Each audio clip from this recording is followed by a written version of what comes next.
like you need to quit thinking about the backgrounds of your cocktails and whatnot. So you need to know your basics in ordering. Video vlog check everyone. So we are here live at the Discovery Suites in Ortigas to witness the hotel competition ng mga chef.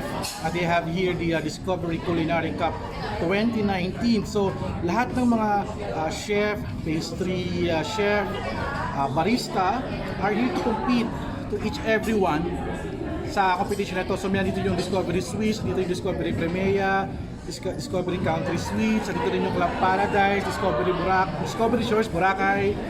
So lahat sila dito are having a friendly competition to get the Grand Culinary Cup 2019. So let's check it out, yo. Voting will officially close for the People's Choice Award in 15 minutes. Nag-organize ng isang friendly culinary contest ang Discovery Hotel Properties. Inimbitahan nila ang mga chef at F&B team ng kanilang mga hotel upang ipakitang gilas ang skills sila sa pag-table setup, barista, and pastry making. Second year na nila itong ginagawa.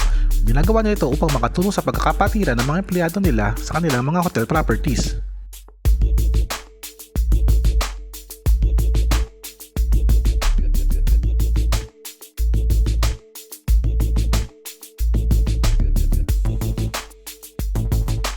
Scored based on the following.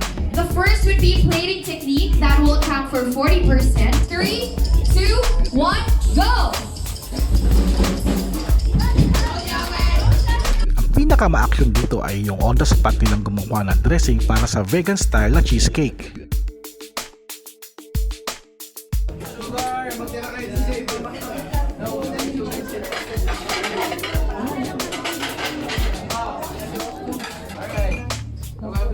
Sino bang gusto ng bowl, chef? Yung lasa ninyo. Kuha lang kayo ng isang plato. Gumamit din sila ng mga mystery ingredients na dito pa lang nila makikita. Dagdag ito sa kanilang challenge upang makagawa ng mas masarap na cheesecake dressing.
So as of now, they're busy creating a plating for their cheesecake. Cheesecake yung pinakang mystery item for today. At alam mo naman, cheesecake, very difficult to pair some of the dressing at saka yung plating. So itong mga chef from different hotels and Discovery are all pumped up in creating their own design o yung kanyang hotel brand style of cheesecake. So malalaman natin mamaya kung sino yung the best at kung sino yung mas masarap.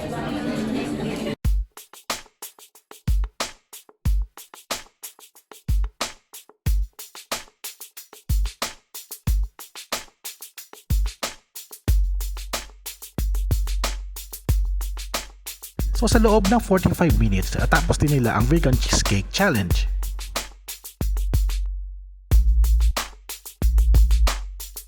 Bawat chef team, pinaliwanag nila ang mga cheesecake creations nila. And then since the secret ingredients, they have cocoa sugar, which is my first time to use it, so I don't know the texture. And we have the salt, we have coconut oil, and the other one is the coconut cream.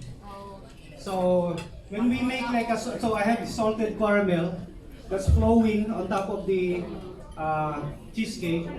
So what I did is just instead of doing a normal salted caramel, so I use coconut milk for that. Coconut milk. Yeah, instead of regular cream, because since our dessert is vegan, so we're not allowed to put cream on it. Alin kaya dito ang masarap? Tara tikman natin.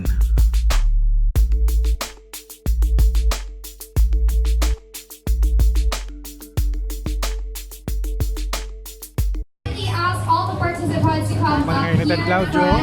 so that we can acknowledge you guys. Bake. Now moving on for Discovery Sweets. Discovery Sweets is represented Sweets as an OJ team. Then he was hired as one of the agencies in outlets and banquets. Eventually, he became a regular staff. His work in Discovery Sweets. So again, let's give it up for Alwin Jeboy Brillante. Very difficult kasi it's of coconut, so it's a vegan cheesecake. So instead of dairy milk, they're using Up coconut next, milk. we also have from Hirap, no? Discovery Country team leader Louis is continuously showing what he can offer and what he can contribute to the entire property. Again, let's give it up for Luar Maria Aurora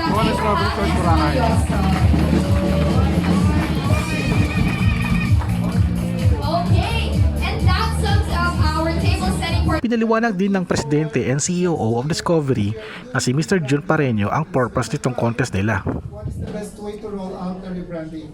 So I was thinking the best way is to have a competition. So I'm cooking up some ideas on how to roll out the Discovery Sweets brand, to roll out the Discovery Resorts brand, and to roll out the Primea brand. So expect another competition next year, a healthy, fun competition. For all the participants, thank you for taking the time. At heto ang mga nagwagi.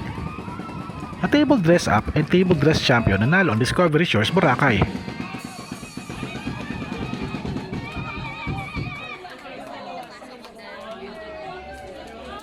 Club Paradise Palawan for the pastry category.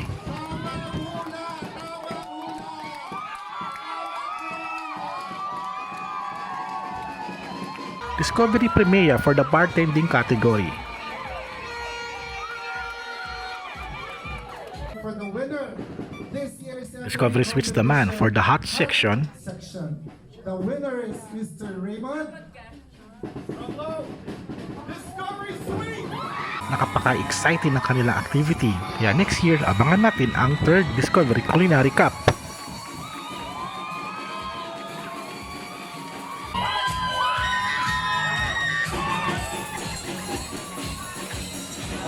So that's the end of my video blog coverage for today.